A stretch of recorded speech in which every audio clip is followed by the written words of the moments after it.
Hello guys, welcome my new vlog. आजको भ्लगमा हजुरलाई स्वागत छ। आज चाहिँ बेलुकातिर यसो भ्लग बनाऊँ भनेर बजारतिर जाँदैछौँ। तरकारी के सामानहरू किन्नु थियो, त्यही भएर यसो आज भ्लग बनाऊँ भनेर।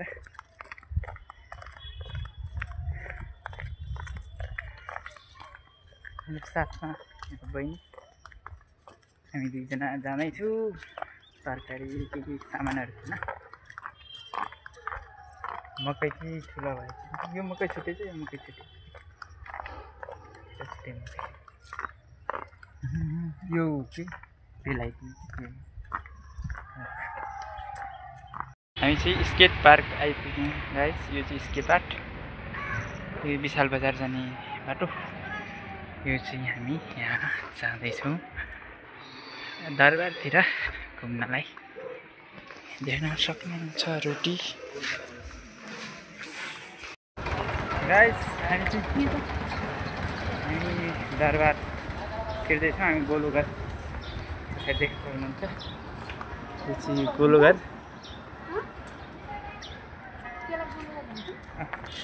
अनि गाइस यो पछाडि चाहिँ नेपालको ठुलो ढोका। ठुलो ढोका चाहिँ काठमाडौँमा छ होला, यो चाहिँ यहाँको, तर यसलाई नै नेपालको ठुलो ढोका भनिन्छ। यो देख्न सक्नुहुन्छ, अहिले चाहिँ निर्माण भइरहेछ। भित्र हिँड्छ पार्कभित्र। हाम्रो यहाँ पार्क छ, सानो पार्क छ। पार्कभित्र चाहिँ यस्तो छ। बेलुका बेलुकातिर आउन सक्नुहुनेछ, एकदम रमाइलो हुन्छ यहाँ। यसै करुवा, हाम्रो पाल्पाली करुवा। पानी अहिले घटेछ कि के हो, यस्तै आउँछ। हेर्न सक्नुहुन्छ गाइस। अनि यो चाहिँ मिसन मन्दिर।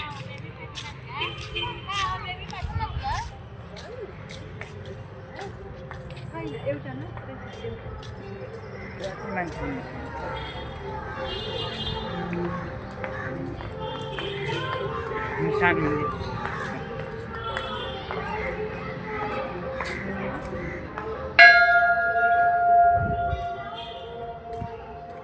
निशान मन्दिर, निशान। अनि उता चाहिँ भगवती मन्दिर, भगवती मन्दिर त। अब चाहिँ हामी दरबार आइसक्यौँ गाइस। गाइस हामी दरबार आइसक्यौँ। यो देख्न सक्नुहुन्छ दरबार, पाल्पाको दरबार।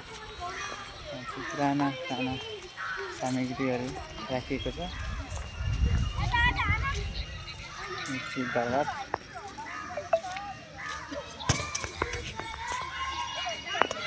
यहाँको भ्यू चाहिँ एकदम राम्रो आउँछ।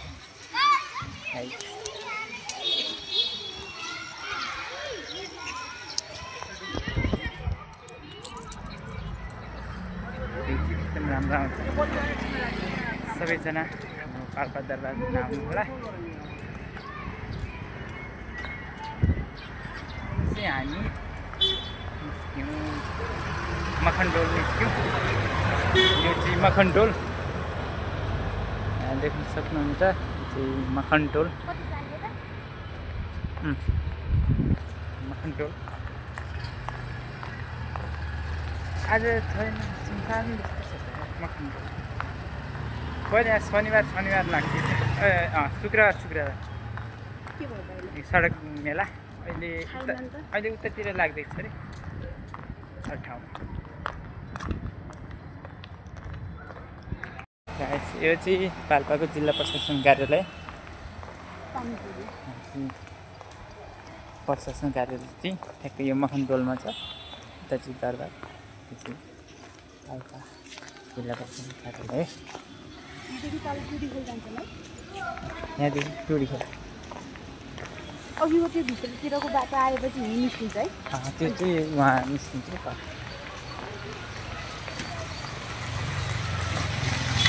तपाईँहरू पाल्पाको बजार घुमाउँदैछु। पाल्पा बजार, पाल्पा बजार। मैले यहीँ सिलाम दार्जिलिङ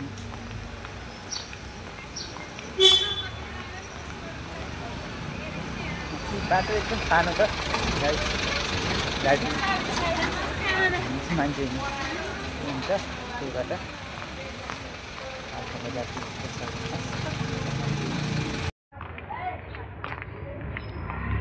पाल्पा बजार यहाँ एकदम धेरै फैलिएको छ एकदम राम्रो पाल्पा सुन्दर एकदम दार्जिलिङ जस्तो बजार छ यहाँदेखि तल गए पनि जान्छ है यहाँदेखि टुरी जान्छ बजार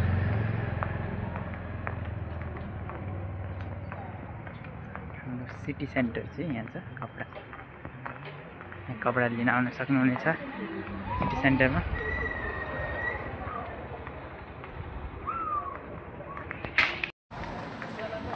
गाइस हामी अब विशाल बजार आइपुग्यौँ विशाल बजार काम विशाल बजार छ घुम्दै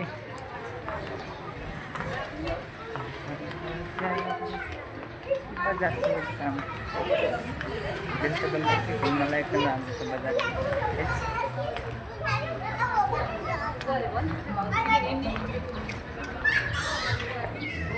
गाइस यो चाहिँ विशाल बजार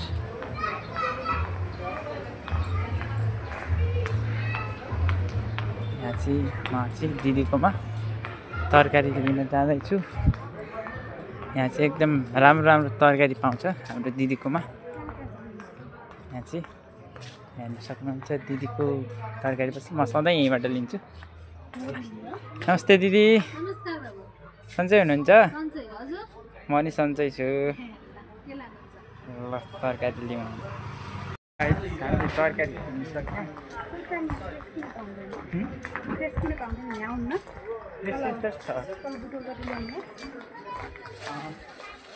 यो चाहिँ बुटलहरूबाट आउँछ बाट आउँछ चासे छ राम्रो छ जाने यो चाहिँ हाम्रो विशाल बजार यो चाहिँ विशाल बजार यही हो चोक विशाल बजार चोक चाहिँ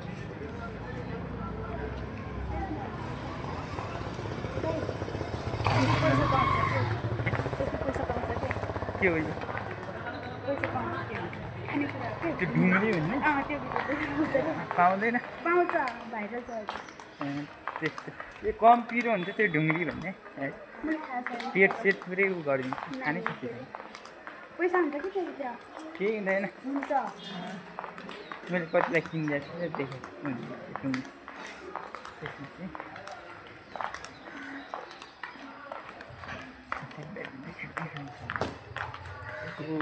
सर्ट खतरा थियो भाइ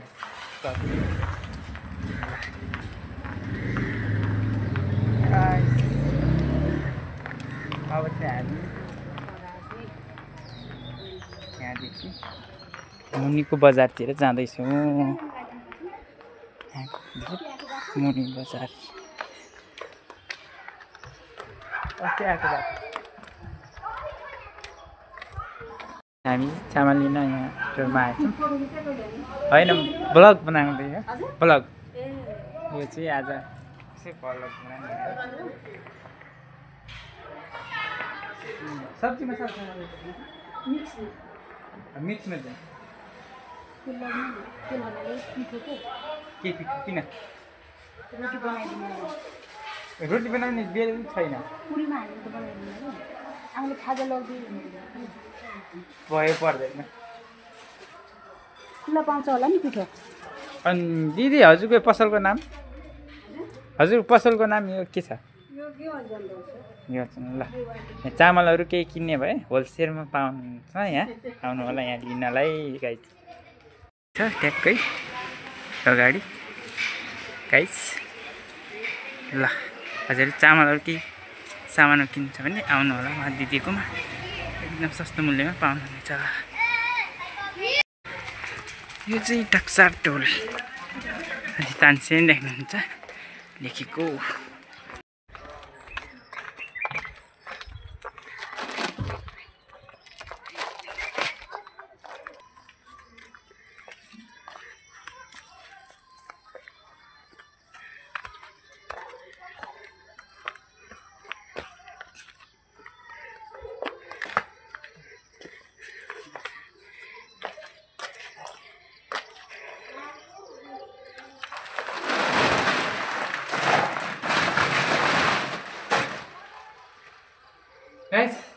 रुममा पुगिसक्यौँ चामल लिएर खै चाबी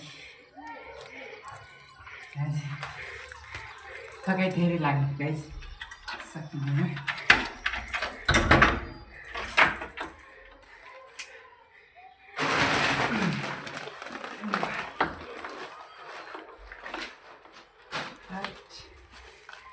गाइस रुममा पुगिसक्यौँ